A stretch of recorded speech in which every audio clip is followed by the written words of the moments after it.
We will discuss entropy and solve problems involving entropy. And entropy is related to the second law of thermodynamics. But let me just go over the laws of thermodynamics. First, what is thermodynamics? There is the word dynamics as opposed to statics. It's a dynamic phenomena. It's the motion of something. And thermodynamics, it's the motion of heat. It goes from one place to another, and one makes use of this transfer of heat from one body to another body, from one form to another form. In fact, industrial revolution is about using heat as a useful tool. Let me just now go over the thermodynamics laws. The zeroth law, it says that if there is a body A in thermal equilibrium with another body C, thermal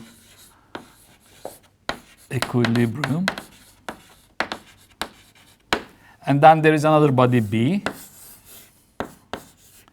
which also is in thermal equilibrium with C. This is if, and then A and B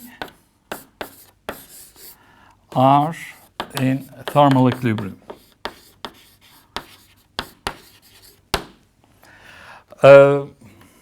This looks obvious, but it's a very useful concept because you need not bring A and B together. C we will call thermometer. So if a thermometer, calibrated thermometer, is in equilibrium with A and in equilibrium with B, then A and B are in thermal equilibrium. What do we mean by it? If you bring them in contact with each other, there is no net flow of heat from one to the other. So you associate a temperature. So here TA is equal to TC and TB is equal to TC. That means TA is equal to TB. So that means we can measure temperatures like this using the thermometer C.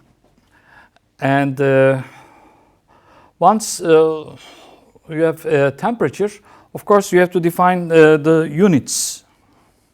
Like if we have distance, we want to know, if you want to know how far something is, then we have to know how many kilometers or how many meters is the distance between these two objects. And we would like to define a temperature scale that is not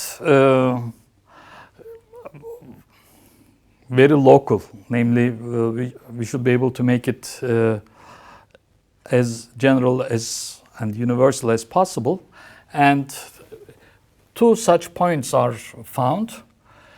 The ideal gas law is PV equals nRT, and these are constants. So if you plot PV with respect to T for dilute gases, namely these are gases at high temperature and low density. For example, for one gas you will get this. These are the experimental points. You interpolate, and then there's another one. This gas 1, gas 2. So there is a place which you call the zero, absolute zero of temperature scale. You need another one. Unfortunately, there is one, and the choice is made for the triple point of water. Triple point. It is roughly like this. Here is water vapor. here is water liquid, and here is water solid. And this temperature is said to be 216 kelvins. This is temperature, this is pressure. Okay. The importance of these 2 points is that if somebody is, say, in another planet revolving around another star far, far away, you can tell them to do this experiment and get to this point, and you can tell them to find the triple point. And no matter where you are in the universe, these points are universal. So you can divide between these two fixed temperatures in, you can divide it into 5 or 100, but to adjust with the Celsius scale, it is 273.16. So that's the zeroth law. The first law, I'm erasing this. So there is this temperature with which we are familiar. Essentially, temperature tells you how hot an object is, and if two objects are in equilibrium, that means they have the same temperature. I'm erasing this, and we move to the first law.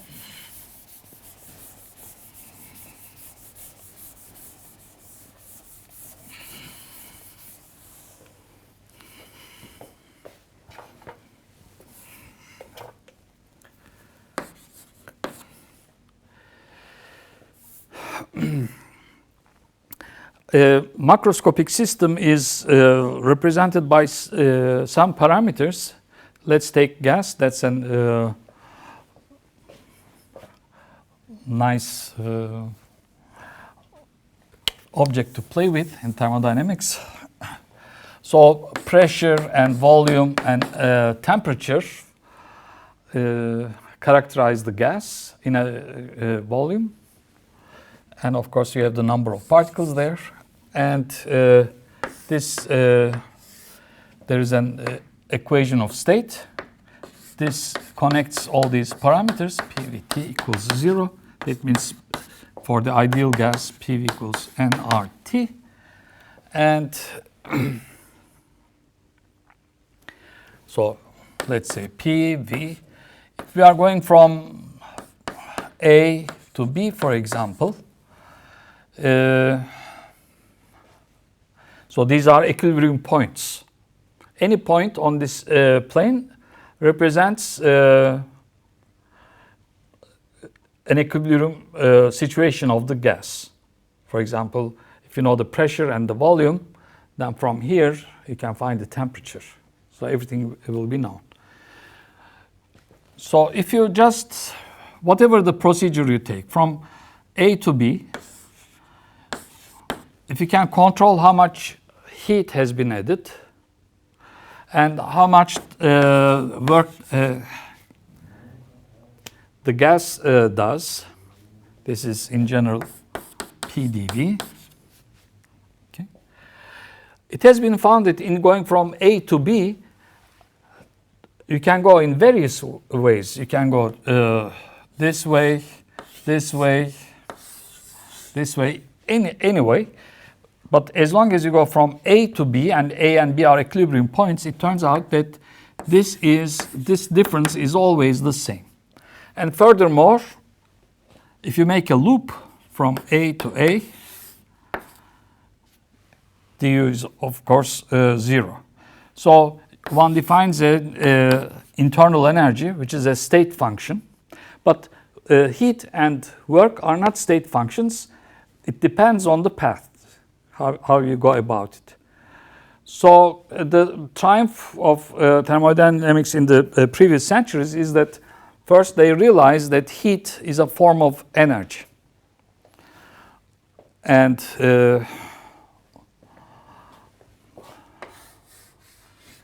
so that's the big thing, namely heat is a form of energy. Second law, we will say more about it in a few moments. Entropy is basically most important thing in thermodynamics because it tells you how the system will evolve. So entropy, this is the arrow of time. It tells you how the system will evolve, in which direction it will go, with certainty. All right, we will come back to entropy. And finally, the third law.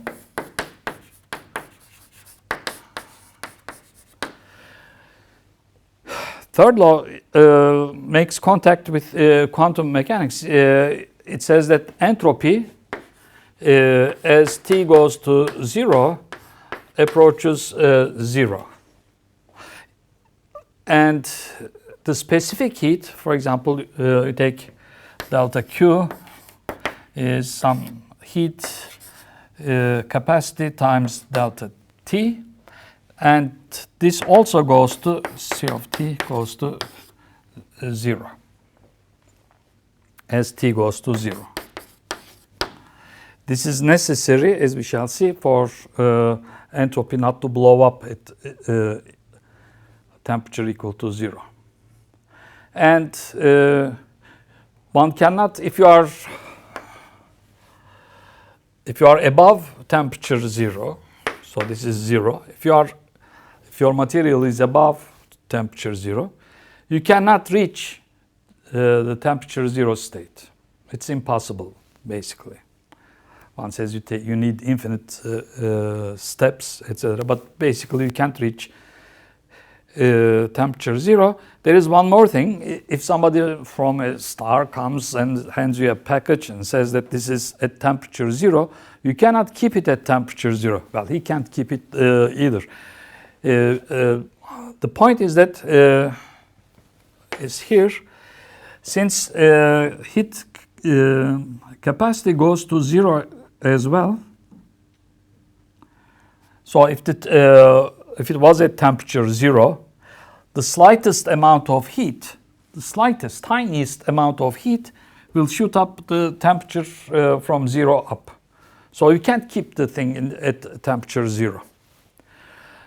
The way it is used is basically that for finite systems, we use as the Nernst theorem, namely the entropy of the substance goes to 0 at absolute 0. So that's a short introduction to thermodynamics. Now we come back to entropy, the arrow of time. So I'm erasing everything. From now on, everything is about entropy. This was a very short summary of thermodynamics.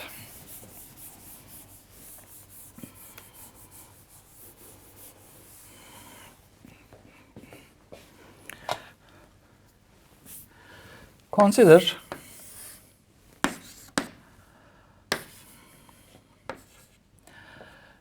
a cycle.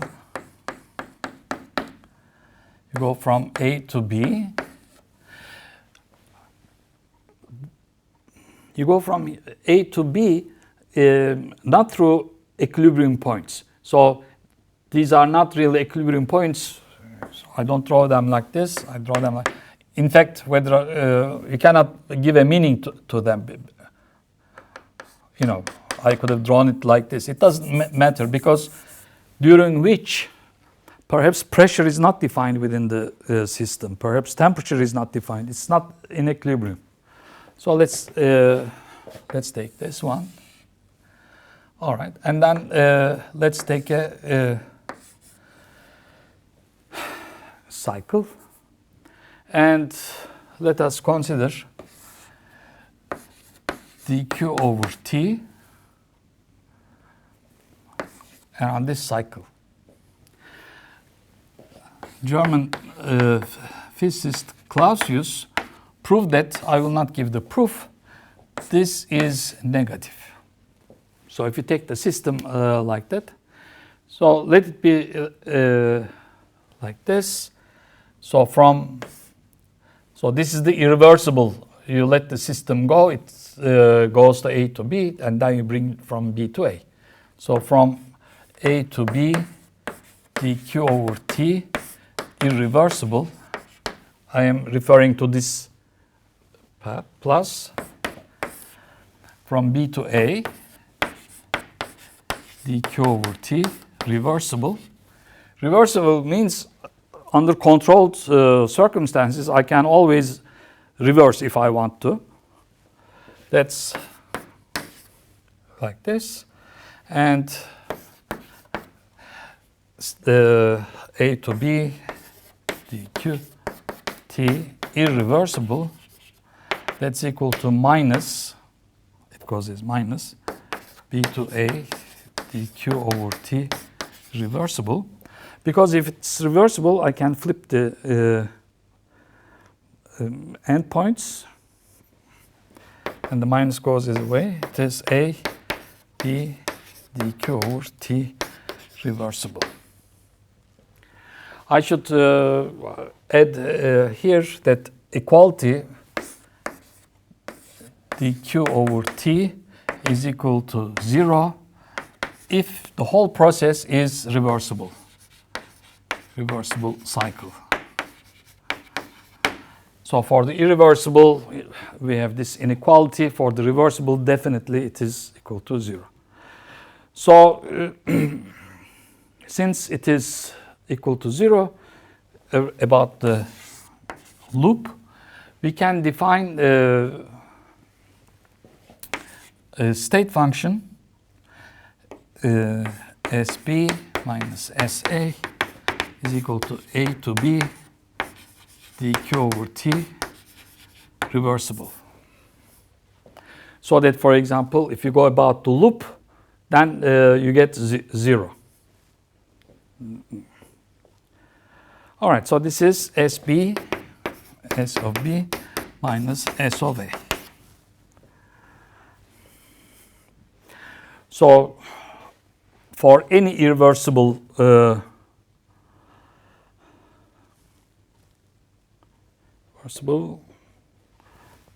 okay, here's the inequality sign. These are equality signs. This is inequality. All right, the interesting thing is this. Suppose your system is isolated system. So if it's an isolated system,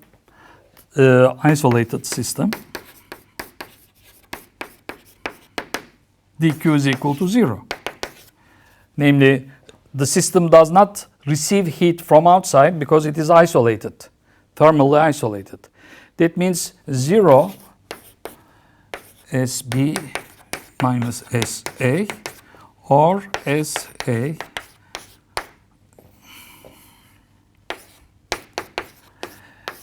it says that if you have a thermally isolated system, and if there is a spontaneous, irreversible change, you let the constraints in the system, whatever they were, you let them free. No heat is coming from outside. System changes, but the system changes in such a direction that entropy becomes larger. Final entropy is larger than the initial one. And so it is showing you the arrow of time. The system will go in that direction. The system will increase its entropy. Of course, the system also has energy. Given the energy constraint, how much energy you have, you will reach for equilibrium the maximum entropy. So this is one way showing you how the system will evolve. So all these ideas are in a nice way summarized by two statements. I'm erasing this.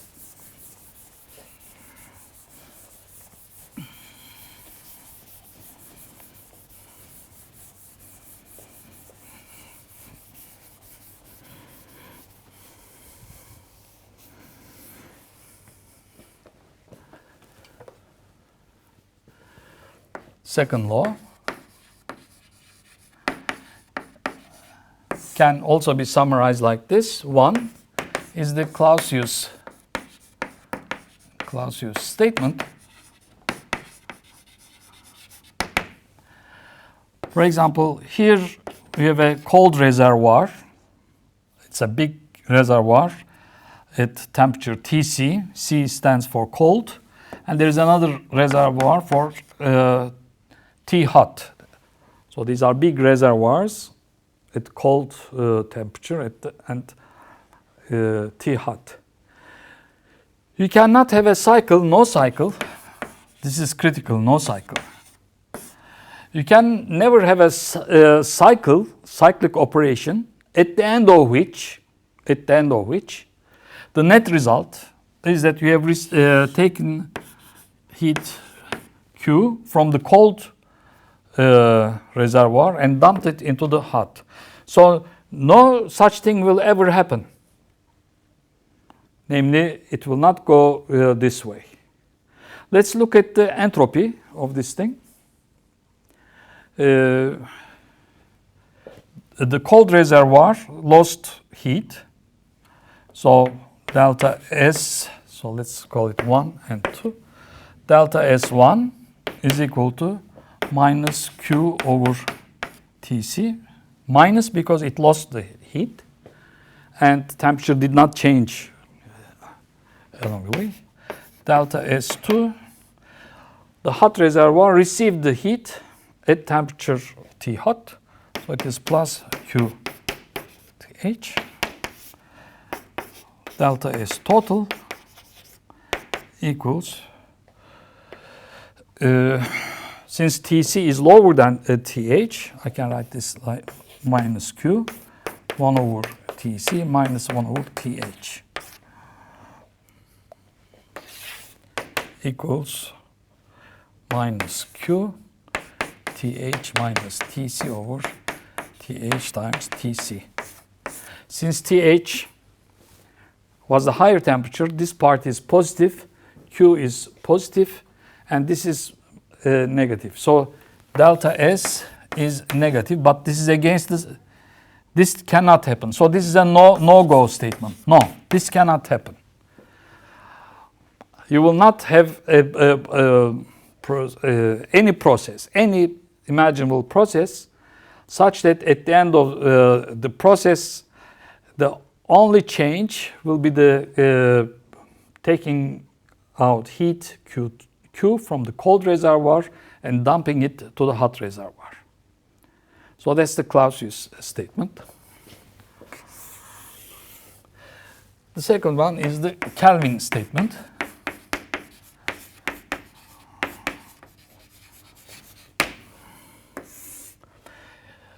It says that suppose I have a reservoir at temperature T and I take heat Q out and then perform work using this heat W, and if W is equal to Q.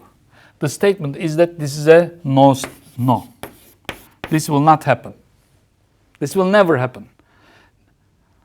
Namely, you cannot convert heat to work totally if there is no other change in the system. So that's why the cyclic comes. After a cycle, everything is back where you started, except you have converted Q to W. This cannot happen. So let's look at with the entropy scale. There is only one object that lost heat. That's the reservoir. So delta S reservoir, that's equal to minus Q over T. That's negative, and this is no. It will not go that way. But for example, this is possible. T, you can do work and then convert everything to heat and dump it to the reservoir. This is possible because entropy has increased by Q over T. This is possible. This is not possible. So you cannot completely convert heat into work if everything else is the same. So these are two famous statements of the second law, and we will not prove it, but it can be proven. If this is wrong, this is also wrong.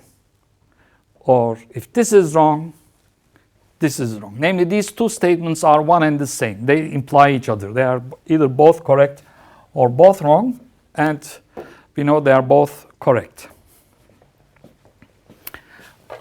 Okay, I am erasing it now.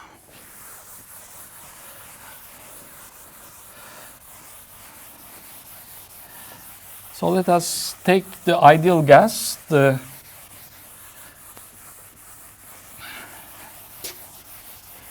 simple system.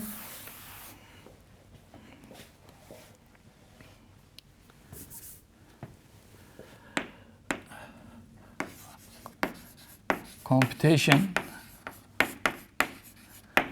of delta S, change in the entropy for simple processes. Let us compute the change in entropy for simple processes. One, let us take PV. Let's take this gas P0. It is first at V1. So it's an isobaric process from V1 to V2. So the question is, what is the change in the entropy? So let's call it 1, 2, these points. So delta S 1 to 2 is equal to dq over t reversible. By the way, I should also add this to previous remarks. Suppose you have PV, and in going from A to B via reversible process, S delta S A to B is A to B dq over T reversible. Now the question is, if you go from A to B by some irreversible process, PV, what is the change in entropy? This is now irreversible. So delta S A to B,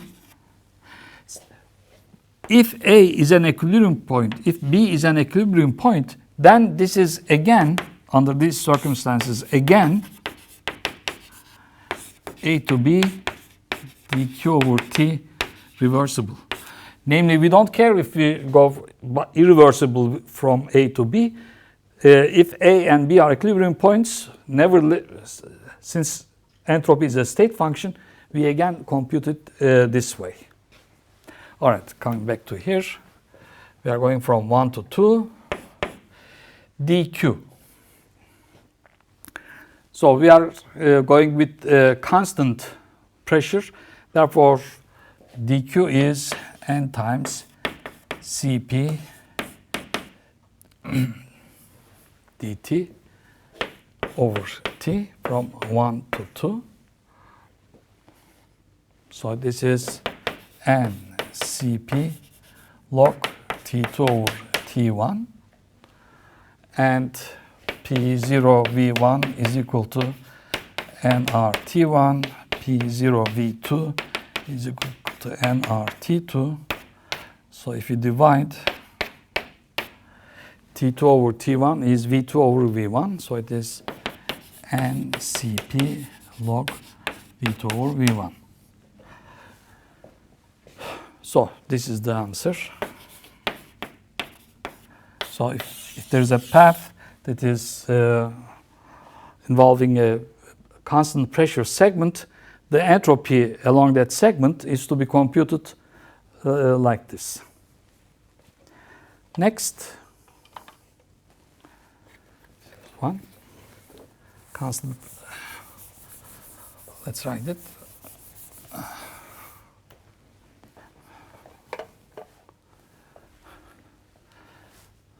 Let me write here, constant pressure. Constant pressure. The second one is constant volume.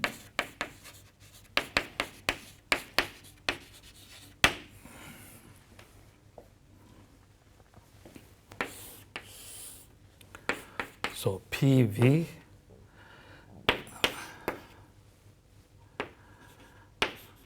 are going from 1 to 2. This is P1. This is P2. So delta S 1 to 2 equals dq over T reversible. And dq is n CV dt over T from 1 to 2. Again, this is n CV log T2 over T1. We again form that P1 V0 is nR T1 and P1 V0 is equal to nR T2. So we divide. V0s cancel. This is P2. So T2 over T1 is the same thing as P2 over P1.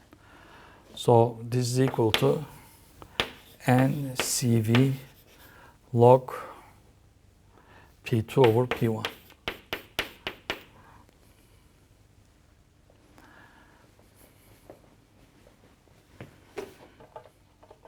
So if there's a path in which,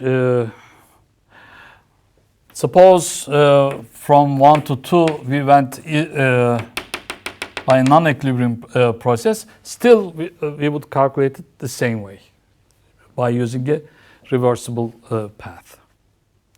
So we computed the change in entropy along a constant pressure segment, along a constant volume segment. Now the third one, I'm erasing these.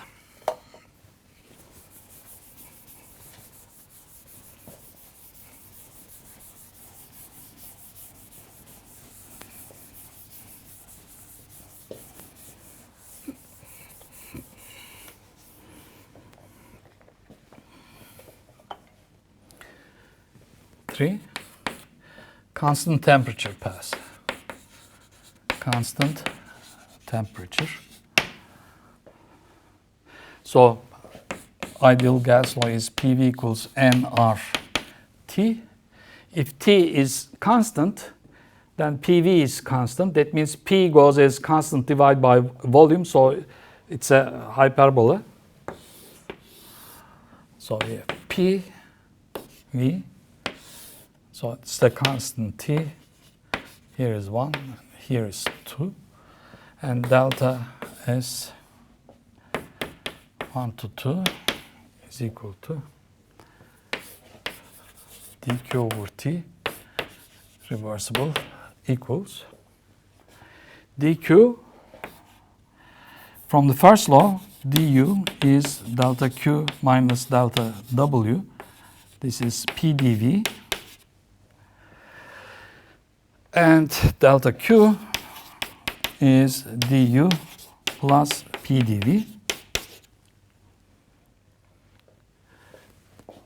Here we are doing with the ideal gas.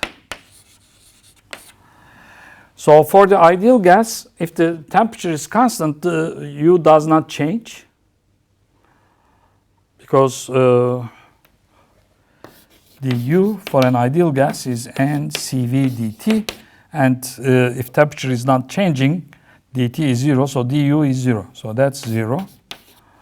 So that's equal to P dV.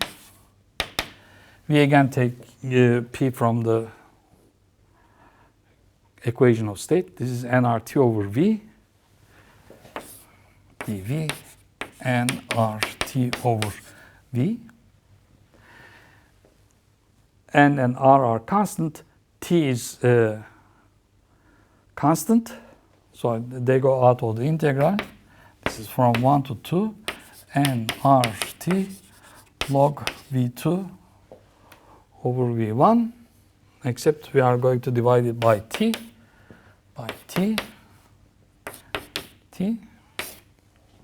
V2 over V1. So for an isothermal process from 1 to 2, delta S1 to 2 isothermal equals nR log V2 over V1. Fourth one, adiabatic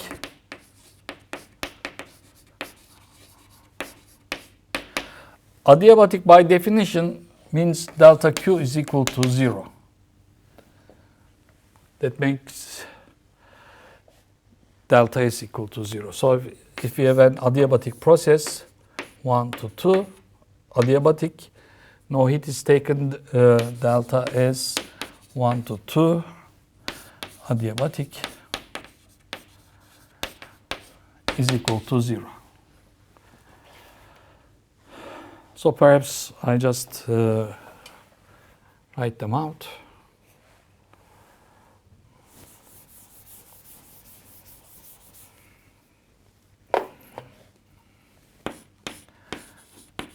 Constant pressure. This is delta S 1 to 2, constant P. That's equal to N Cp log V2 over V1.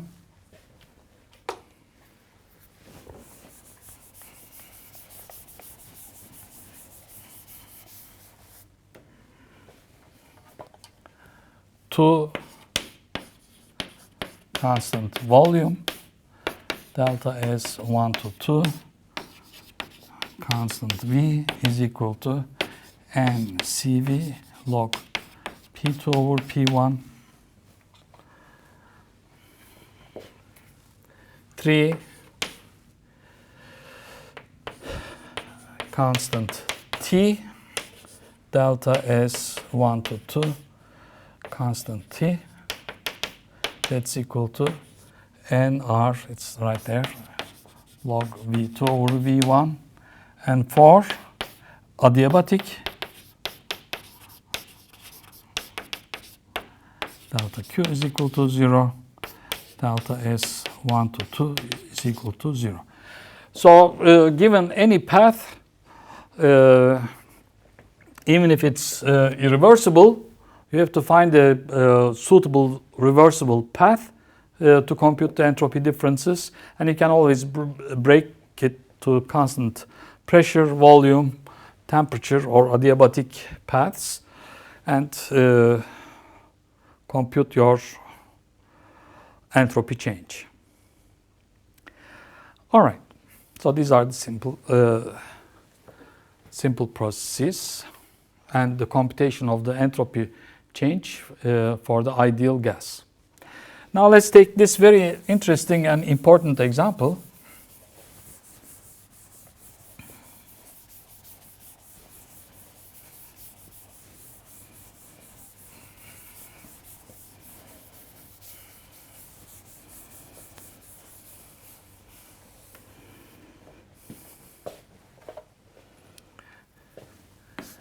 Irreversible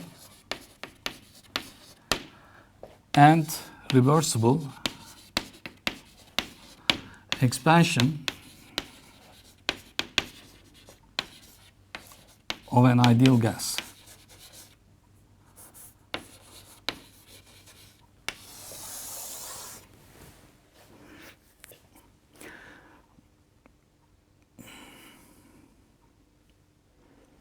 All right. Here we have gas.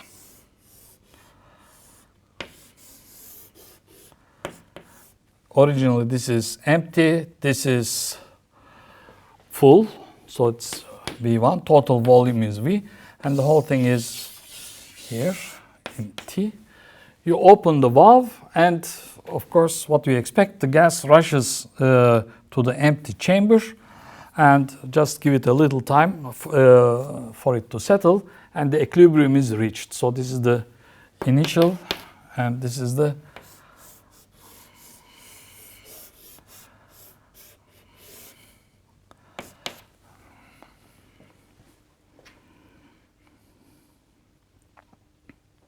Question is, what is the entropy change? Now, our system is a gas, but there is also the reservoir. Okay, and in this rush, it's the famous experiment that the temperature does not change; it remains T. Of course, the pressure of the gas here drops because now it has a larger volume. PV, V has become bigger, so since T did not change, P drops. So what is the entropy change? Delta S reservoir. It did not give any heat, so it is 0. Delta S gas. Although it ran irreversibly, how do we compute the entropy change? We again use an isothermal expansion, which we just did. So the result is nR log V over V1. So delta S total is nR log V over V1, and V is larger than V1. So this is positive. Entropy of the total system, namely the reservoir plus the gas, has increased. Reservoir itself did not change because it did not give off heat, but the gas, the entropy of the gas changed, even though its energy did not change. Namely, its U here and its U here is the same. Delta U is equal to 0. Why? Because the temperatures are the same. So entropy of the gas increased, energy did not change, and well, the second law says that here is an example of a spontaneous irreversible phenomena. You just let loose of the constraint, you lifted off the constraint, and the system adjusted, finding the largest entropy state compatible with the available energy. Let's look at now the reversible expansion. Our gas was here, originally V1, and we are expanding it to here, volume V. It is immersed in this reservoir T. Okay. Now, what's the entropy change? The gas entropy is the same because it was in equilibrium with volume V1. Now it is in equilibrium. We did it, by the way, reversibly. But the final thing is volume is again volume V, just as this one. Therefore, delta S gas is again nR log V over V1. But there's a big difference now. It was done reversibly. That means if it's done reversibly, at every point it was in equilibrium. So it's on the PV diagram, if you wish, PV. Here's a temperature T, so it is V1 and V.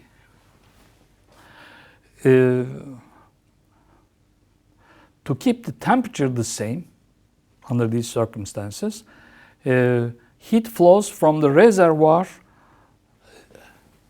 inside to the chamber. Therefore, delta S reservoir, remember this is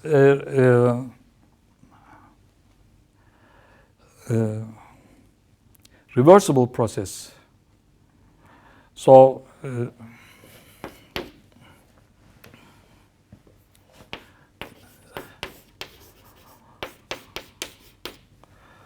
total is 0.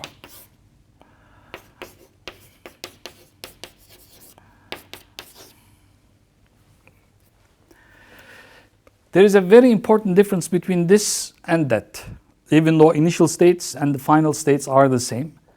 And it is this. Our gas here, in expanding, did work on the piston. Okay? So delta U is equal to 0 because the temperature does not change, but it's equal to delta Q minus delta W. Therefore, delta W, the work done by the gas, is delta Q, which is just, since delta Q is T times delta S, and delta S we know is nRT log V over V1. Or, if you wish, it is T times the change in the entropy. So between this case and that case, there are two important differences. One, they are connected. Our gas did work, and it is reversible. Perhaps it lifted some weight, or it compressed a spring, giving it a spring potential energy. This energy you can recover back on the way down. But here, even though initial gas state and the final gas state are the same, the gas did no work. Namely, you have wasted the possibility of doing useful work. The possibility of doing useful work is gone here, is wasted. Whereas here, useful work has been done. And the entropy of the total system is 0 because the process was reversible and the total system was isolated. So delta Q for the total system is 0. The heat, there was a heat exchange between the reservoir and the gas. Here there was no heat exchange between the reservoir and the gas, and the total entropy increased. All right. Finally, we can represent processes not only in the PV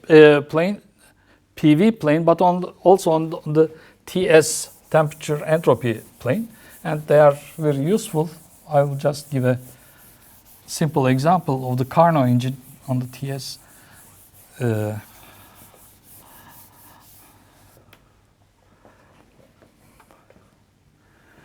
So in the Carnot engine in TS plane,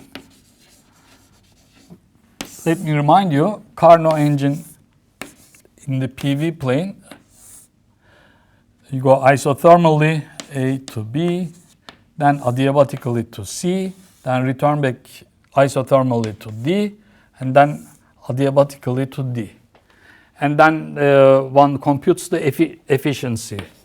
That is the work performed by this cycle divided by heat intake, Q in. This is the Q in.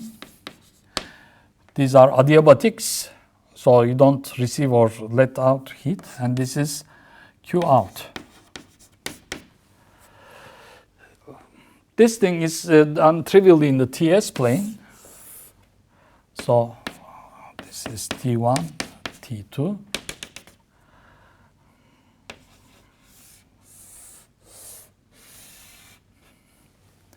So at a higher temperature T2, we have A, B, C, D. We are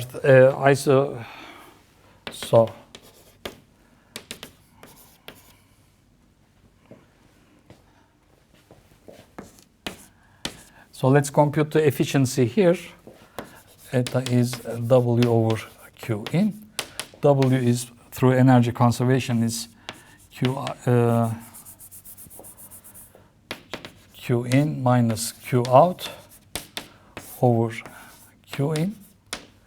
That's 1 minus Q out over Q in. Q out, this is positive, the heat that is thrown out. So it is S2 minus S1 times T1. 1 minus T1 times S2 minus S1. This is to be positive, because otherwise if it's negative you get more than 1. Divide by T2 S2 minus S1. So these things cancel. That's equal to 1 minus T1 over T2.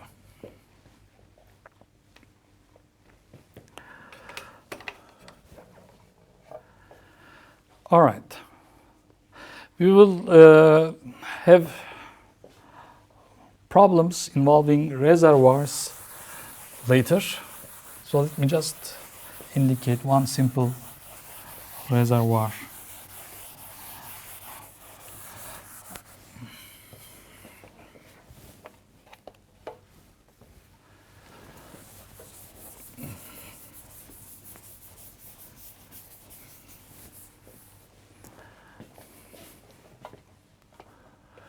So, TR, hot, reservoir, cold. And first, let us connect irreversibly. Irreversible. That means we connect them like this, by a thin rod, let's say. And the heat flows from upper to lower. So the delta S total equals, this is minus, it lost heat, Q over T hot, and this is plus Q over T cold. Obviously, since T cold is smaller than T hot, this is positive. So in this irreversible flow of heat, entropy of the system, this and that, has increased. Let's do it reversibly.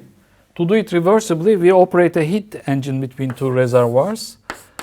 TR hot, here is an engine, Q2 does work, Q1 dumps it in cold reservoir, TR cold. Now, again, energy conservation means Q2 is equal to W plus Q1, and delta S hot reservoir, that's equal to minus Q2 over T hot, delta S cold reservoir, that's equal to Q1 over T cold, because it has gained this heat. How about the engine? Delta S engine. Well, this engine went through a cycle, and after the cycle, it is back at the same place, so this is 0. That's why Kelvin and Clausius statements are important after a cycle, because if you don't take the cycle for a short place, you can do those things. So the result must be 0, because we did it reversibly here. Delta S total is equal to 0. So what does this say? Minus Q2 over TH plus Q1 over TC is equal to 0. Therefore, Q2 over TH is equal to Q1 over TC, or TC over TH is equal to Q1 over Q2. So eta is simply 1 minus Q1 over Q2, or 1 minus TC over TH. Okay. So we have defined entropy. We have discussed how to compute entropy, and we have discussed simple processes involving ideal gas and computation of the change in the entropy. And then we discussed the irreversible and the reversible expansion of an ideal gas. And we also discussed the irreversible and the reversible transfer of heat from the hot to cold reservoir. And we discussed the Carnot engine in the TS plane. Now we are ready for more involved problems.